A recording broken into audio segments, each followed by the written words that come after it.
Now every time okay? I look at my text, that's what I'm going to see, Clint. What? Oh, Pelosi. She was a good-looking woman in her day, like in the Nixon administration. That's been a minute.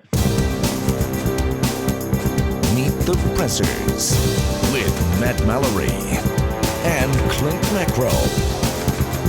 Brought to you by Public Safety and Education and the Trigger Pressers Union. And now, your hosts.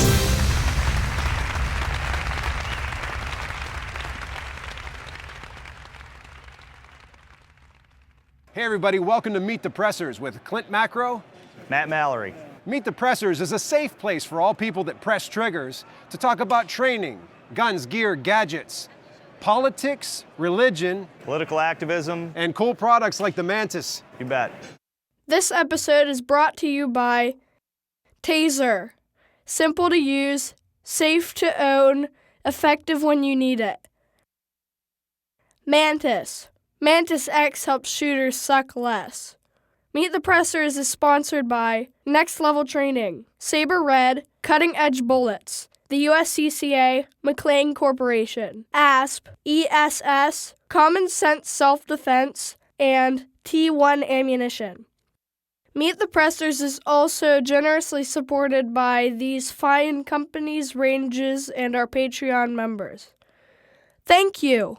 Eric and Chad from IV8888, IraqVeteran8888, the famous YouTube channel, and do gun gripes and talk about political activism like we try to do, as well as do gear reviews. And you guys it's really expanded over the years, right, guys? 100%. There's always lots of stuff going on. And I'd like to think about what we do. You know, we're a very full-faceted gun channel. We do a little bit of everything. We do everything from milsurps and black powder, hand loading, gunsmithing stuff, and a lot, especially in our older content, all the way to, you know, checking out new products, optics, ammo tests. We've done quite a few ammo tests, of course, gun gripes, 5 guns. Redneck science.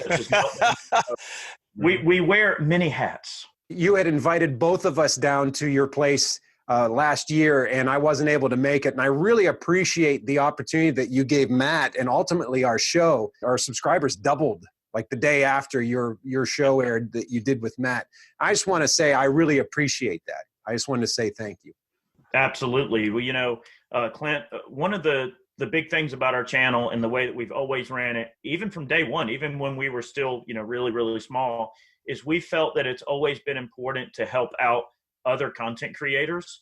Now, obviously, as we've gotten larger, some of those content creators may not be as well established yet, or maybe they need help getting out there, but we like to help good people, and we like to get the word out about things. And I feel like it's important for the large content creators, no matter what industry you might be in, but let's just say in the sake of the gun world, I think it's important to help other people who are willing to put out great content, because the more people we can get consuming this content, the more we can get knowledge out there, and people learn in a lot different ways, especially, and they like perspective from a lot of different people. So I think it's important to provide that. Well, I have to say that Christy, my wife, and Danny, our daughter, came down with me, and we stayed right at your place. That was not something I was expecting, and it reminded me of my Georgia time when I was in the Army down there in the Southern hospitality. So I really appreciate the opening your home and your guys' lives to us, because we had a great time and really appreciate it. Yeah, we can do more. You know, whenever you guys are ready, if y'all both want to come down, we can shoot some guns, go hunting. I know I'm long overdue for a pig hunt. So, I've never done a pig hunt. Yeah, I need to go shoot some hogs. I'm a little overdue. I think Chad is too. I'm overdue for a lot of things. Like sleep, good quality sleep. I tell you what helps with that. You got to put black tape over all the little LEDs that make the little lights in your room. Make it cave dark, man, and you'll sleep a lot better. I do. I get a little mask. I'm the least professional of the bunch today. I had to steal my child's Lion King headphones here. So King of the Jungle. If anybody's wondering, that's why my headphones are yellow. So as long as you don't start prepared for this. As long as you don't start roaring. Well, as long as we don't all four break into a verse of Hakuna Matata, right? Yeah, right. Okay. Nice mug, by the way. I love it. Very nice. That's right. You know, the way that we do things as a group, and I feel like it's important to just quickly acknowledge this. Brandy has a lot of things she handles on the home front for the channel. And then one of our guys, John, he helps out a lot behind the scenes of stuff like packing man cans and all of that sort of thing, and merch and lots of different tasks to help all of us out collectively. And Chad does a lot of work on the home front when it comes to editing. And of course he does, in case people don't know, he does all the production, all the editing, all the syndication. So he's a man of many hats. And sometimes when I go out to these state events and these rallies, I tend to, have at it, usually solo. Now, Chad will be going with me to Valkyrie Combat in Las Vegas on the 22nd of March. We'll be out in Vegas for that together. But the few rallies I've been to, I've gone solo just because I know Chad's already stretched thin when it comes to his work and editing efforts. And not only that, but maintaining, time with the family is really important. So we try to value our spare time.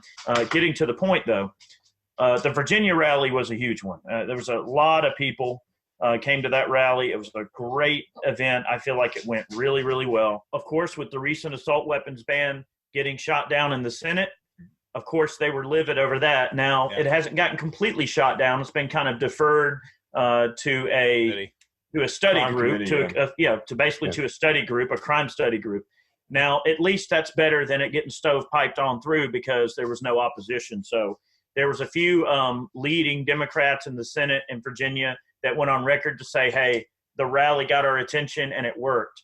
Now, granted, it wasn't many of them, but it was enough for them to not stovepipe it on through. So it's important that we go to these rallies and we show solidarity for each other. If it wasn't for the VCDL in Virginia and, the rallying cries to get people to the Capitol for that rally and the tens of thousands of people that showed up, then we might be singing a different tune right now if we would not have shown solidarity. And where was the NRA? Some people say liberty doesn't sell memberships. I don't know if that's the true motivating factor or not. But the more I've worked with some of the national organizations here locally in Pennsylvania, it's all about memberships, fund drives, and building their email database. They don't fight for our rights nearly as much as we perceive. So when they come out with those email blasts and those dive bombs, say we need to raise money to fight for your rights in Pittsburgh. Specifically, this happened last December. We're going to fight for your rights in Pittsburgh. They made a ton of money in Pittsburgh from good people that felt they were doing the right thing and helping in a way that they could by giving 10, 15, 100, 200, however much money they give. But that money doesn't get spent here. It goes into general fund, and we've seen from reports where that money could have gone, but it's probably like spent in Utah or in Florida or somewhere else.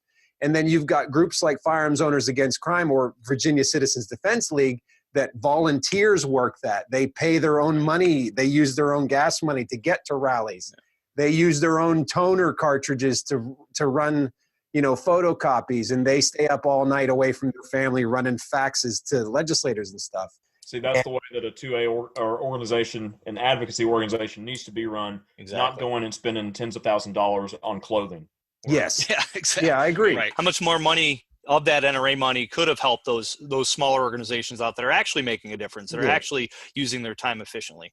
And then if you look at what the true and righteous purpose of the NRA is, the education department has been gutted over the last 20 years. And that's really what the NRA should be about. And that is the part of the NRA that Matt and I have been heavily vested in to try and spread the gospel of training, because that's really ultimately what it's all about, is the safe and proper use of firearms and exercising our Second Amendment rights. Indeed, getting new people into the sport, and into the 2A world. I mean, that's ultimately how we win this fight. This is Ryan Rushton with Claymore Defense. This is Meet the Pressers with Matt Mallory and Clint Macro.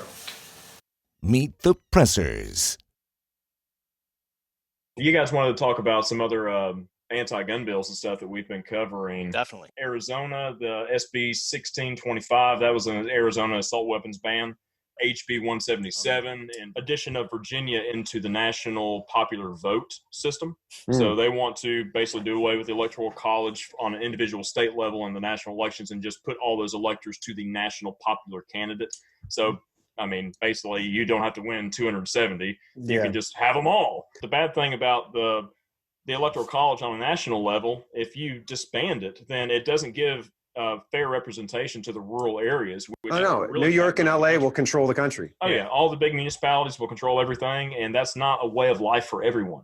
Well, that's kind of how it works here in Pennsylvania. We don't have any type of electoral college when it comes to, the governor race. Oh, nobody does on the state level, really. No, and it's nothing like that. Pittsburgh and Philly control it. Yeah, I mean, unfortunately, the way our system works is on a state level and local municipal level, you're pretty much at the will of pure democracy and mob rule. But then when you get to these national elections, all of a sudden the electoral college is to make things fair. Well, what about the state level fairness?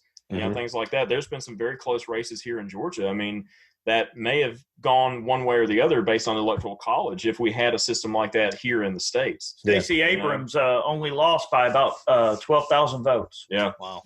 And that's not a lot of people when you think about it. I mean, 12,000 people, that's one of my video posts reaching 40,000 people and maybe convincing some people to do one way or the other towards a piece of legislation. Yeah. People complain all the time about voting that, my vote doesn't count. Yeah. So on a local level election here, we had a city council election, and one of the city council members lost his seat by one vote. Wow. To a person who cheated the city out of money when he was working for the city. And he said, we're just going to let all that be behind us. And I'm going to change. I'm changed. I'm good now. So, y'all vote for me. And he went around and campaigned. He won by one vote. Oh, your vote absolutely matters. Yeah. We've all been conditioned and trained by the flashy box that says that our rights don't mean anything. Your vote doesn't matter. You don't need to carry a gun. Only vigilantes do. He pleaded the fifth. Oh, he's guilty. See, conditioning, man. Yeah. And the 2 generations ago, our grandparents or our great grandparents, they didn't think that way. No. You'll get a beating if you don't vote. You have to vote. That is your job is to vote. Yeah, it's a very important civic duty. Definitely. Vote. Yeah, we took our kids into the voting booth to teach them how to vote. When they're our 20-year-old kids, took them in the voting, said this is how you vote. This is why are you voting for this person? Well, this is why, because they this and that, and teach them the whole process. Part of being a family first responder is having the ability to respond. It's difficult to do if you're sick. Wash your hands. Wash your hands often. Avoid unnecessary contact with your face. Advise your family to do the same thing. Stay healthy. Stay safe. Meet the Pressers.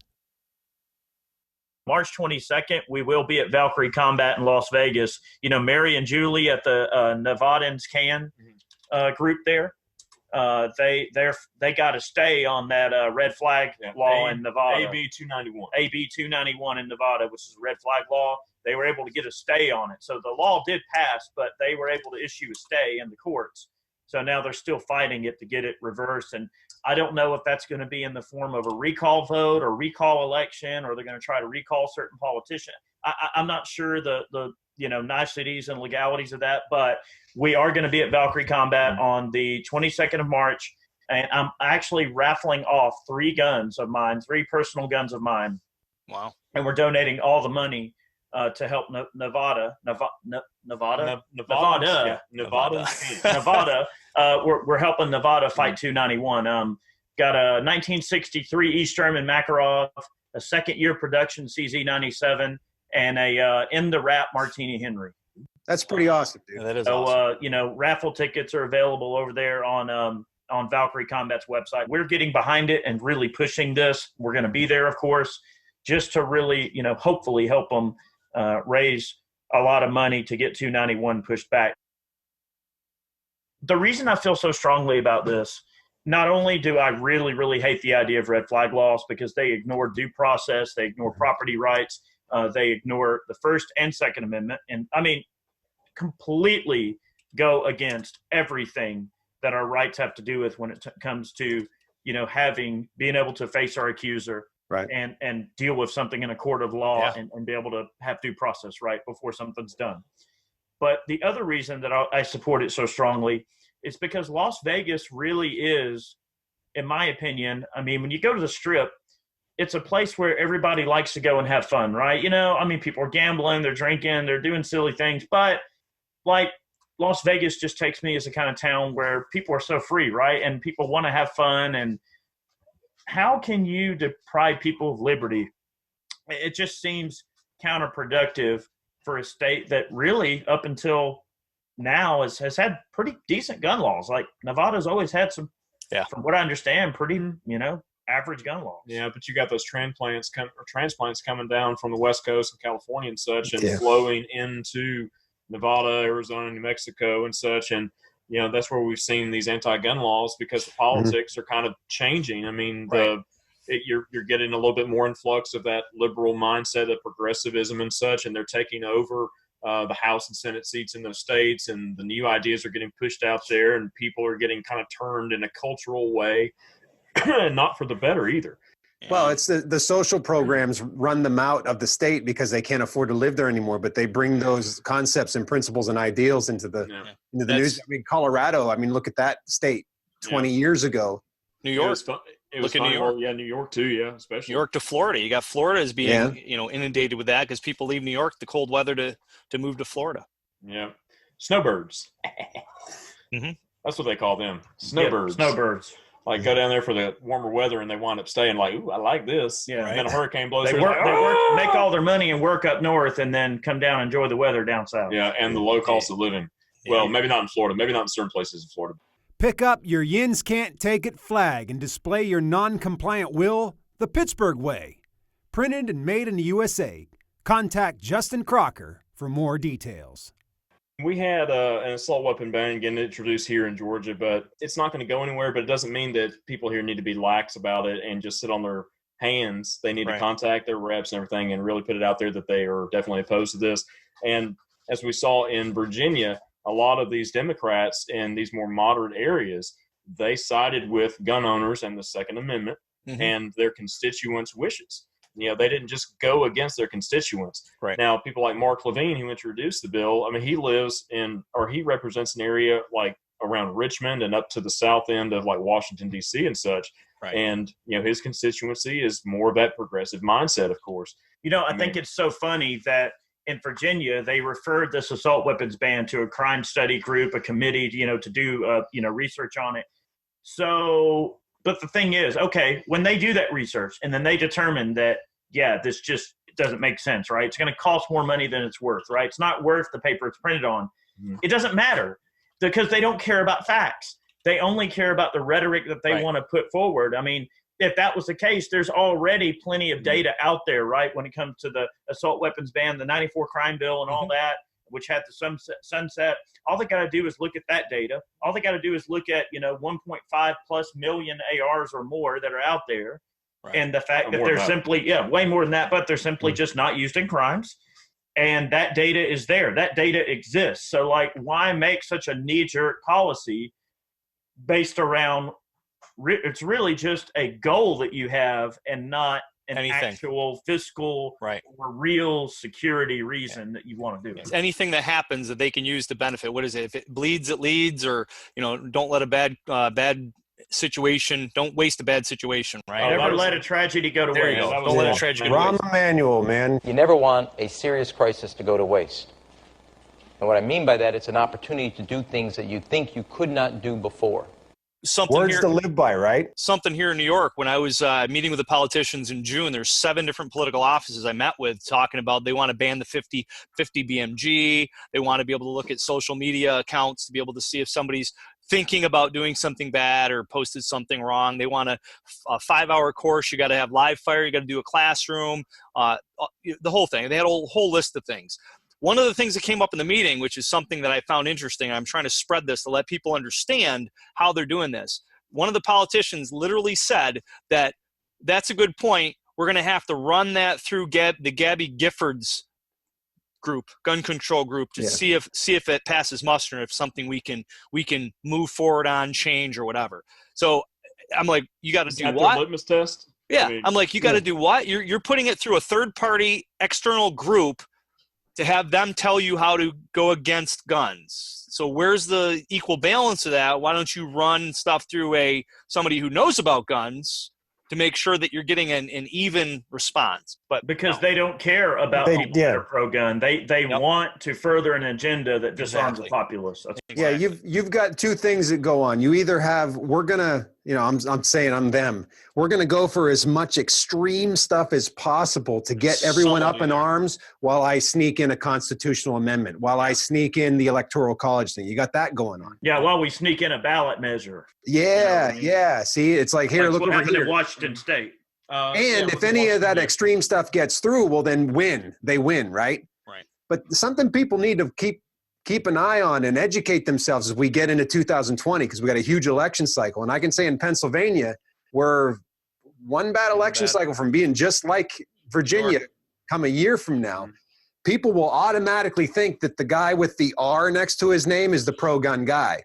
And I can say here in Pennsylvania, there's a lot of a lot of Republicans that are doing anti-gun stuff. Yep. So the uneducated voter will just see the R and say, "Oh, that's the guy." Party line. Oh, well, not only that, but they'll see, the NRA's rating system, and they'll see an A+ or an A- next to whatever politician, and they'll just go down that line and not research that particular candidate at all. And these are the people that were turning on us when Paul Ryan was Speaker of the House back when we were trying to get shush passed.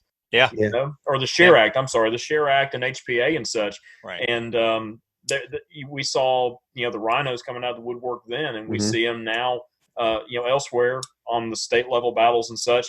But what I also see is I see a lot of Democrats, like I said earlier, that are on the moderate spectrum, and they respect people's Second Amendment rights. You can have, like social and democratic social views and such like that. But, when it comes to firearms rights, you should be, a pro-2A person, whether or not you're on the right or the left side of the aisle. There should not be a debate over that. If you want to talk about fiscal and social responsibilities and such, that's one thing.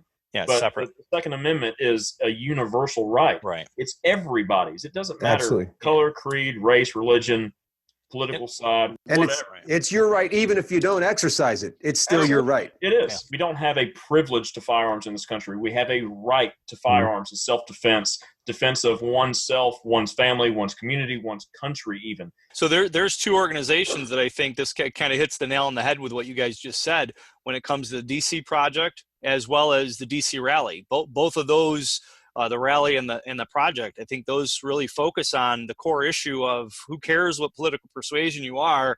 Let's just make sure that we all have the right to defend ourselves and not let these politicians take away our right to do so. Now, the DC rally is in October this year, correct? On October 24th. Right? Yep. Correct. So that's plenty of time for people to get their affairs in order and make sure that they are there. There should be no excuse, especially if you're close by. Yeah, we'll both be there. My 11-year-old will be there. My wife will most likely be there. And hopefully I'll have a busload of people from Western Pennsylvania joining me as well. Oh, yeah. Yeah. Good deal. Same here. So to recap, I would say that people need to vote. Don't think that your vote doesn't count. Vote. Get out there and vote. Register. Get other people to vote, as well as look at politicians. Look at what they're voting for in the past and vote for ones that align with what we're doing. Don't just vote across party lines. Hey, guys. It's Beth Alcazar with Concealed Carry Magazine and USCCA, and I'm here with Sonny, and you're watching Meet the Pressers with Matt Mallory and Clint Macro. Meet the Pressers. I would suggest to people to, develop a somewhat personal relationship with their elected representatives, whether it be, city council, it be commission in your county, or whether it be state elected representatives and such. Develop a relationship with your senator and such, and your representative, and let them know where you stand on issues, and contact them regularly, email, phone. A lot of times these people will get back to you, and it won't be just some regurgitated message. Oh, sorry. This is where I stand on this. And, 10 people get the same message or whatever. They will actually call you and speak with you. And the more these representatives hear from their constituents, the better idea they have of what their, electoral base really wants out of things, especially when it comes to first, second, fourth, fifth, Ninth Amendment rights, the whole 9 yards. Okay.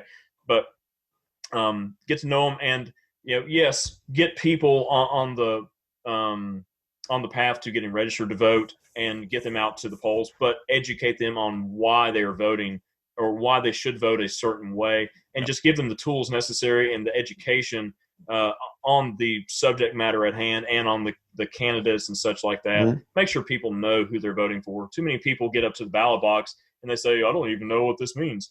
I mean, and like Eric mentioned earlier, ballot initiatives, those are a dangerous thing too. Very true. Ballot initiatives need to be researched very thoroughly because the wording that they use on these things is very, very, it's very Misleading. dangerous and misleading and dangerous sometimes because it depending on, if it's like what happened with 1639 out in Washington, that was a ballot initiative, correct?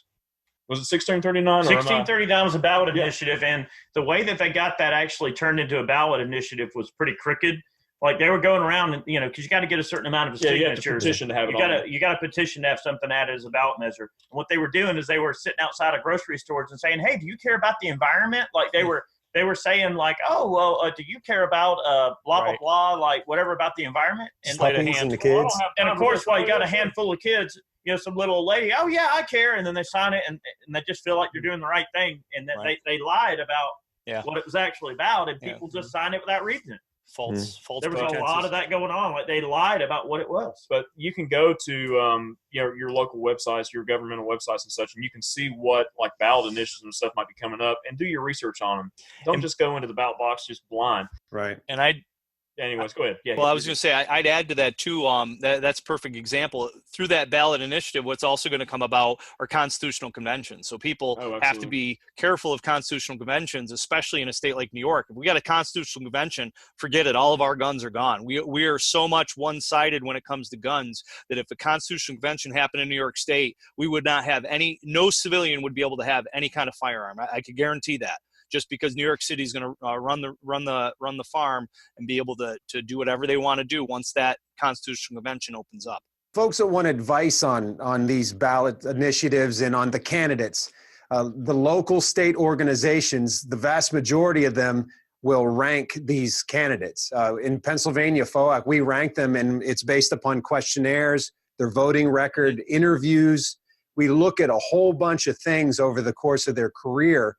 And if they're new candidates, well, we try to interview them and actually talk to them and get an opportunity to sit down with them. So there's a lot of thought that goes into it. So if you don't know, well, then look at that resource, and that may help guide you or put you in the right direction of where else you need to look to be a better, well-educated voter. Absolutely. Well, it's been awesome, gentlemen. Great having you on. Any last words? How can people find out about you, follow you? I mean, obviously you already have a huge following, but any of our viewers that don't know about you, what's the best way to find out more about you, where you're going to be and help out? Well, see, first you got to snap into a Slim Jim. Snap into a Slim Jim. Snap into a Slim Jim. Snap into a Slim Jim. All right. Anyway, I love Slim Jims. Yeah, IraqVeteran8888 on YouTube. IraqVeteran 8888 _official on Instagram, Facebook and Instagram. Yeah. So, and then we're also on Parler. Parler with an E. Yeah, Parler with an E. IraqVeteran8888 on Parler. I don't even know that one. Yeah, it's a non-biased, no bullcrap, no censorship social media platform. Right. Really? Yep. Until like Google buys them out. Yeah. I like no nonsense and no bullshit. Oh, you can say anything you want. Yeah. Like it's 100% whatever. Awesome, gentlemen. Thank you so much, and we look forward to seeing you again. Thank you again, guys, and it was an honor having you on the show. Hey, appreciate you guys very much. Have a good one. And look, we're going to have you guys back on too. So we'll have you on Gripes. And I want to also get you guys on the Life, Liberty, and Pursuit podcast with Matt and I. So we'll work that out soon. All right, guys. Take care. Have a great night. See you. You too.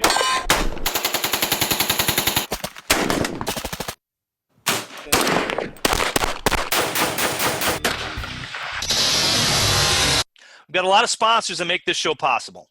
Check them out and give them your business. This episode is brought to you by Taser. Simple to use, safe to own, effective when you need it. Mantis. Mantis X helps shooters suck less. Meet the Pressers is sponsored by Next Level Training, Saber Red, Cutting Edge Bullets, the USCCA, McLean Corporation, ASP, ESS, Common Sense Self-Defense, and T1 Ammunition. Meet the Pressers is also generously supported by these fine companies, ranges, and our Patreon members. Thank you. Thanks for watching the show. Make sure you subscribe, click the little bell, like, comment, follow, and share. And you can also support us on Patreon, host us to teach a course at your location, or come to our location and take a course. Until next time. Thank you for watching Meet the Pressers.